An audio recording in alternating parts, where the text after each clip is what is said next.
মাথায় কাকে পটি করে দিবে আমি ভাবতেই পারি না। এটা কি হলো? দেখেই তো আমার বমি এসে যাচ্ছে। আর কি হলো, কোথা থেকে হয়েছে পুরোটা জানতে হলে ভিডিওর শেষ পর্যন্ত দেখতে থাকুন। না, আজকে তোমাদের সঙ্গে আমার হেয়ার কেয়ারের রুটিন শেয়ার করব। এটা আমার ১ মাস আগেকার কতটা হেয়ার ফল হতো। তো এখন দেখতেই পাচ্ছ তো কতটা কমে গেছে। তো সেটাই তোমাদের সাথে রুটিনটা শেয়ার করব যে আমি কিভাবে ১ মাসের মধ্যে আমার হেয়ার ফল কমিয়েছি সেটাই তোমাদের সাথে শেয়ার করছি। তো সকালটা শুরু করেছিলাম ভোরবেলা মর্নিং ওয়ার্কে গিয়ে। তো ব্রাশ-ট্রাশ করে নিয়েছি। আমি এখানে আমার একটু ফেসের কেয়ার করে নিচ্ছি। তো আমি এখানে সোপ ইউজ করি। কোনো রকমের ফেস ওয়াশ ইউজ করি না। কারণ আমার সোপটাই সবচেয়ে বেশি শ্যুট করে। এটা হচ্ছে অ্যাকনি কন্ট্রোল করে। আর তোমরা যদি জানতে চাও কী সোপ ইউজ করি তাহলে অবশ্যই কমেন্টে আমাকে জানাতে পারো, আমি অবশ্যই বলে দেবো নামটা। আর তোমরা যদি আমার ফেস কেয়ারের রুটিন জানতে চাও সেটাও তোমাদের সাথে আমি শেয়ার করতে পারি, তার জন্য কমেন্ট লিখতে পারো। তো সকাল সকাল আমি খেয়ে নিচ্ছি ঘি। আর ঘিটা না খেলে না আমার কি বমি আসে। তারপরে এই যে আরেকটা টনিক, এই টনিকটাও আমার এনার্জি ড্রিঙ্ক বলতে পারো একমাত্র। তো এইটাও খেয়ে নিচ্ছি। এটাও না ফ্লেভার খুব একটা ভালো লাগে না, তবু খেতে হয় জানি আমাদের শরীরে উপকারের জন্য। আর এটার রেসিপি জানতে হলে অবশ্যই আমাকে কমেন্টে লিখতে পারো, আমি এটাও বলে দিতে পারি। এর রেসিপি নেক্সট ভিডিও আমি কি খাচ্ছি, এটা কিসের জুস, অবশ্যই কমেন্টে বলবো। তো আমার হাতে রান্না বান্না তো আমি খুবই ভালো করি, কিন্তু পারফেক্ট কোনো রান্না বান্না হয় না। এই যে ডিমের পোস্টটা ভেজেছিলাম, তো ডিমগুলো হাফ খসে ঝরে গেছে।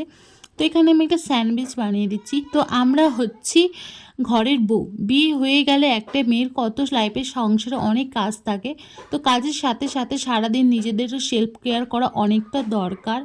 তো আজকে দুপুরে রান্না হবে এগের ডিমের কারি, তাই এখানে বসিয়ে দিয়েছি।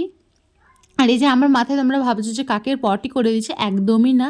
আজকে তোমাদের সঙ্গে আমি আমার হেয়ার কেয়ার রুটিনটা শেয়ার করবো, যেটা আমি ১ মাসের মধ্যে আমার হেয়ার ফলটা অনেকটা কমিয়ে ফেলেছি। তোমরা তো অবশ্যই ভিডিও দেখতেই পেলে। তো প্রথমে আমি এখানে নিয়েছি পেঁয়াজ, আর এখানে নিয়েছি মেথি ভেজানো। আর মেথির জলটা অবশ্যই আমার মা আগে খেয়ে নিয়েছে, যাদের সুগার তারা জানো মেথির জল খেলে কতটা উপকার। তারপর আমি নিয়েছি স্মুথ করার জন্য অ্যালোভেরা, আর এখানে নিয়েছি টক দই, আর সাথে নিয়েছি লেবু। টক দই দিলে জানো তো চুলটা আমাদের আরও স্মুথ হয়।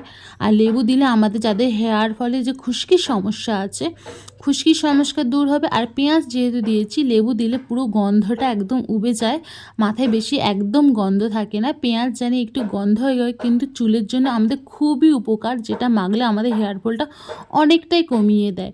তো এটা আমি ১ মাস ধরে ব্যবহার করছি, এত ভালো রেজাল্ট পেয়েছি আমি তোমাদের বলতে পারবো না। আমার অনেকটা হেয়ার ফল কমে গেছে, কারণ আমরা বিভিন্ন রকমের ডিপ্রেশনে থাকি, বা বিভিন্ন খাবারের হচ্ছে বিয়ের পর থেকেও আমরা বিভিন্ন রকম আনহেলদি খাবার খেতে থাকি, যার ফলে আমাদের হেয়ার ফলটা হতে থাকে। তো এইটা ১ মাস ব্যবহার করার পর আমার এত ভালো রেজাল্ট পাবো আমি কখনো ভাবতেই পারিনি। তো আমি চাই সপ্তাহে ২ দিন করে রেগুলার এটা ইউজ করো, যেটা ইউজ করলে তোমরাও রেজাল্টটা বুঝতে পারবে। আর যদি কেউ ইউজ করে থাকো আমার এই ফর্মুলা দেখে, অবশ্যই আমাকে ১ মাস পরে পিন কমেন্টে এসে বলে যেতে পারো তোমাদের রেজাল্ট কেমন কি হচ্ছে।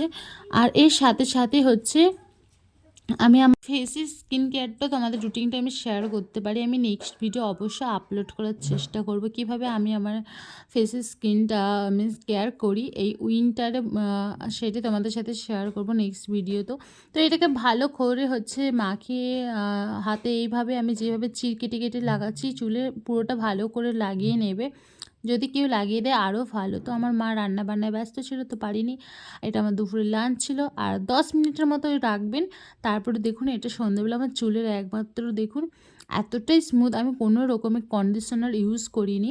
আর চুলটা এতটাই স্মুথ হচ্ছে, অটোমেটিক আমার জটগুলো খুলে যাচ্ছে চুলের। আর আমার তো যেহেতু কার্লি হেয়ার না, শুধু প্রচণ্ড পরিমাণে চুলে জট পড়ে যায়, কিন্তু এটা ইউজ করার পর থেকে পুরো চুলটা একদম স্মুথ হয়ে যায়। আর আমি এই যে একটা অ্যাস্থেটিক পেপার একটা নিয়েছি, দেখুন এটা কোজি ভাইব আনার জন্য এই যে আমি একটা কাঁচের জার অর্ডার দিয়েছিলাম। আর সাথে করেছিলাম পাস্তাটা এত অসাধারণ হবে। এই পাস্তার রেসিপি যদি জানতে চাও অবশ্যই আমি আমার শর্টস ভিডিওতে আপলোড করে দিয়েছি, গিয়ে চেক আউট করতে পারেন। আর ভিডিও ভালো লাগলে অবশ্যই লাইক শেয়ার কমেন্ট করে দেবেন। কি আপনারা লাইক করছেন? একটা লাইক করলে আমার ভিডিও বানাতে অনেক অনেক ভালো লাগে।